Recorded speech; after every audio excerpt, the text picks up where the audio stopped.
चुनाव के इस अंतिम बेला में इसके इको बंद कर देना है। इको बंद कर देना। चुनाव की इस बेला में मैं आपके पास आया हूं। अब से 2 घंटे बाद चुनाव प्रचार बंद हो जाएगा और मैंने कहा कि जो मेरी अंतिम चुनाव की रैलियां होगी वो मैं अपने घर में करूं, क्योंकि इसके 10 किलोमीटर बाद मेरा घर है। मैं सिर्फ इतना कहने आया हूं कि आपने एक बिके हुए प्रत्याशी को यहां से 5 साल के लिए चुनकर भेजा। ऐसे क्या परिस्थितियां बनी कि वो 3.5 साल के लिए दोबारा चुनाव लड़ने जा रहे हैं। हमें भी बना चुनकर भेजा है, 2022 में मैं भी चुनकर गया। तो 3.5 साल के लिए जो यहां से भारतीय जनता पार्टी का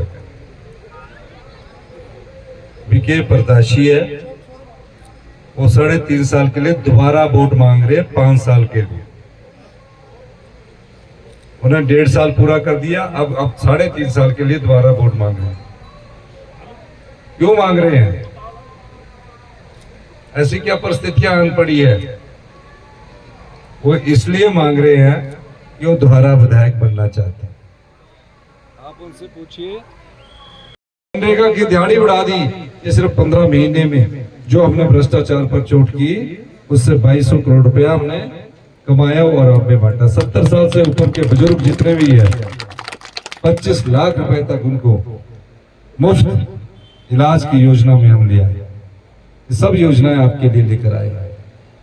लेकिन दुख होता है कि 75 साल में पहली बार कोई मुख्यमंत्री निचले हिमाचल का बना है, आपका पड़ोसी बना।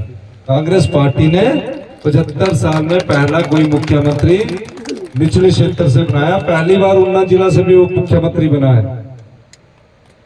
और हमारे क्षेत्र के लोग हमारी सरकार को गिराने के लिए पूरा जोर लगाते रहे। 1 महीना हिमाचल से बाहर रहे, सरकार गिराने का षड्यंत्र करते रहे, लेकिन 34 विधायक हमारे खड़े रहे।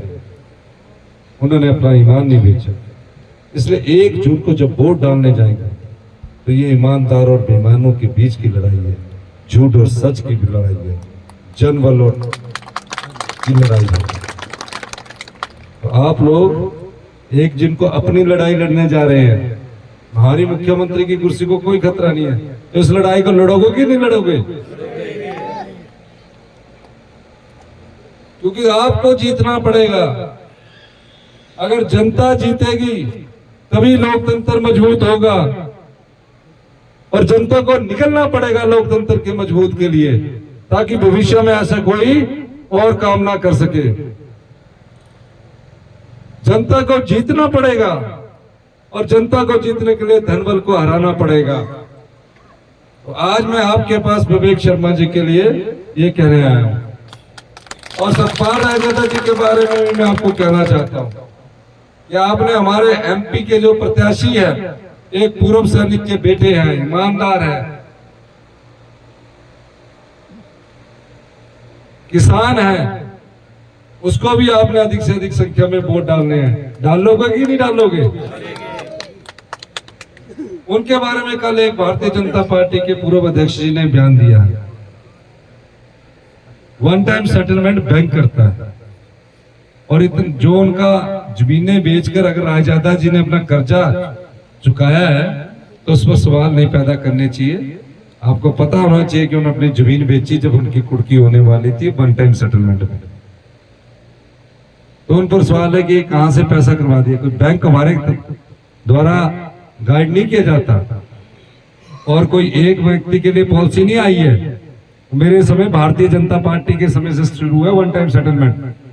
मैंने नहीं किया, उन्होंने किया, और उसने 3.5 करोड़ रुपए की अपनी जगह बेचकर अपना लोन 1 टाइम सेटलमेंट में चुकाया। ऐसे सवाल नहीं करने चाहिए झूठ पर आधारित है।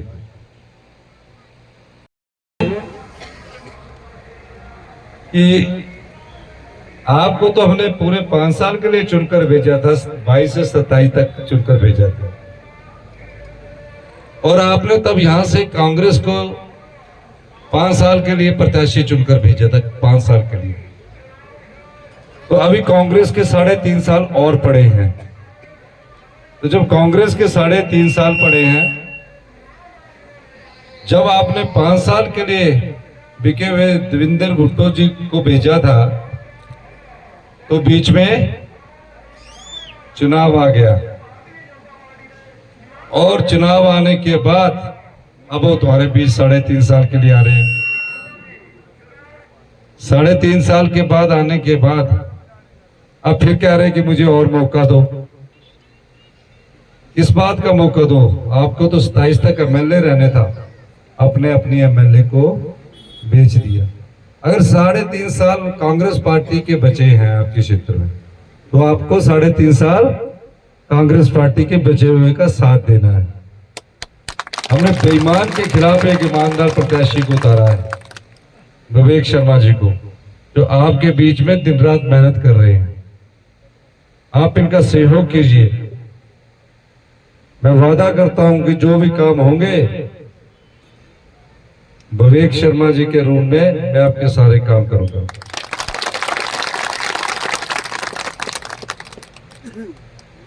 और हमारी ये चुनाव हमारी सरकार के लिए नहीं है, हमारी सरकार के अभी 3.5 साल है, और आप भी अपने क्षेत्र का विकास की ओर को आएंगे। अगर 3.5 साल जो बोल रहे हैं, जो प्रत्याशी बोल रहे हैं कि मेरे को मौका दो, आपको मौका दे के गवाने हैं 3.5 साल। पहले 5 साल गवा दिए, पहले 5 साल गवा दिए, 3 साल और 3.5 साल और गवानी, 8 साल बाद बंगाना को हमने विकास के मामले में पीछे छोड़ना। तो 3.5 साल ये कांग्रेस पार्टी के बचे हुए हैं, इसमें कांग्रेस पार्टी के उम्मीदवार विवेक शर्मा जी को आपने उम्मीदवार